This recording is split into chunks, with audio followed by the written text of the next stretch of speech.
Saya Dr. Tirta, terpaksa harus membuat live ini karena teman-teman netizen harus dicerahkan mengenai kasus yang baru beredar mengenai Ibu Louis.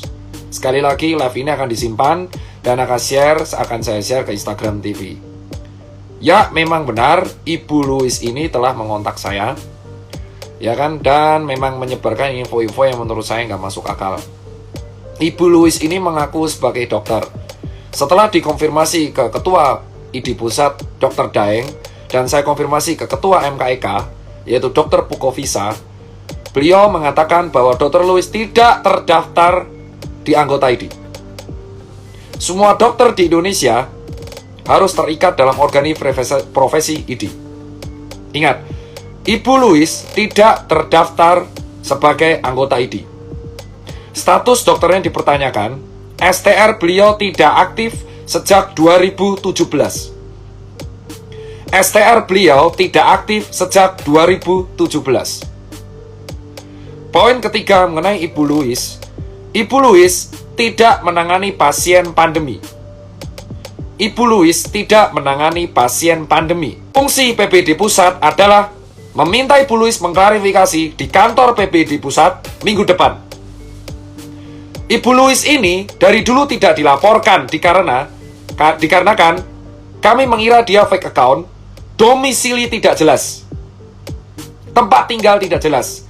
Kehadiran dia di sebuah acara televisi akan membuat kita semakin jelas niat dan tujuan.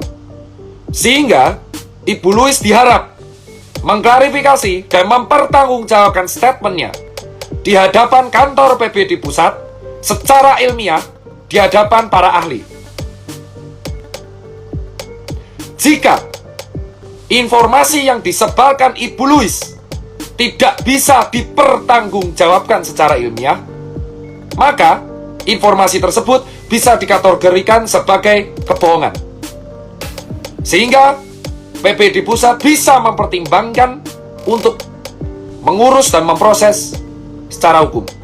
Jadi, Polri dan Polda Metro Jaya menunggu klarifikasi Ibu Louis di hadapan PBD Pusat untuk dipertanggungjawabkan secara ilmiah. Harap teman-teman netizen tidak ikut menyebarkan informasi yang salah dan tidak bisa dibuktikan secara ilmiah. Ingat, menyebarkan informasi palsu, apalagi terkait nyawa, itu salah. Pak Presiden kita sudah menganjurkan memberantas hoax terkait pandemi. Sekali lagi buat Ibu Louis dan buat para netizen yang menyebarkan statement Ibu Louis, Anda juga bisa dikenakan penyebaran informasi yang bohong jika tidak bisa dibuktikan secara ilmiah. Hati-hati dalam menyebarkan informasi. Ini dalam kondisi pandemi. Sudahi debat di media sosial. Karena apapun tindakan Anda, kalau Anda malah menghalang-halangi penanganan COVID ini, membuat COVID ini tidak akan semakin selesai. Harap sudahi debat Anda. Fokus ke penanganan pandemi.